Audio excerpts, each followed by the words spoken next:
Vladimir Tatlin. Monument to the Third International. The Monument to the Third International is a significant and visionary work of art designed by Russian artist Vladimir Tatlin in the early 20th century. Tatlin was a prominent figure in the Russian avant-garde movement, and this particular project is considered one of the most iconic and ambitious in the history of modern art.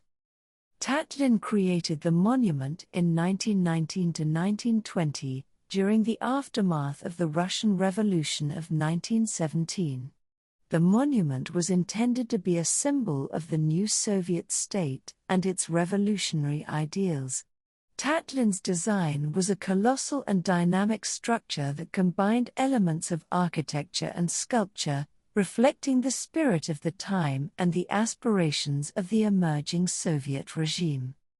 The monument was designed to be a towering structure, reaching a height of over 1,300 feet, 400 meters.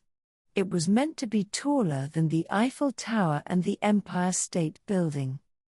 The main components of the monument included a spiraling iron framework with three geometric shapes: a cube, a pyramid, and a cylinder. These elements were intended to symbolize different aspects of the communist ideology.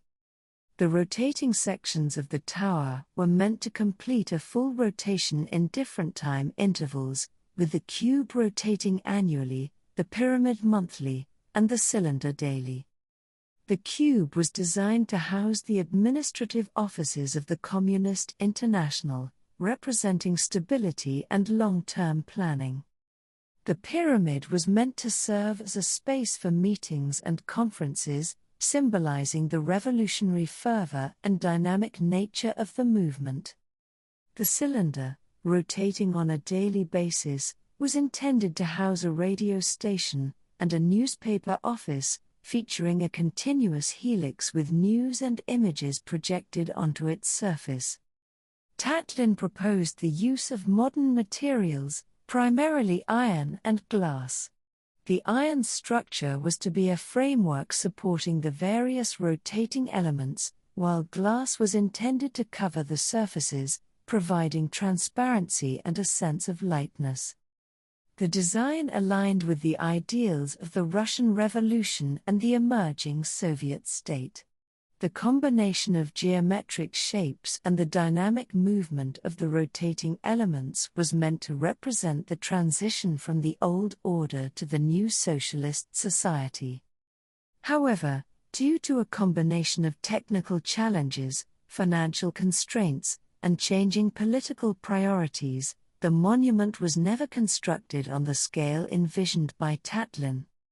The model and plans for the monument exist, but only smaller scale models and reconstructions have been created to provide a sense of what the completed structure might have looked like.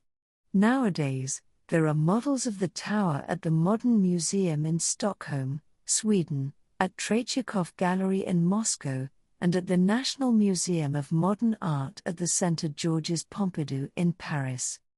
Despite its unrealized status, the Monument to the Third International remains a symbol of the utopian aspirations of the early Soviet era and showcases the innovative thinking of the Russian avant-garde.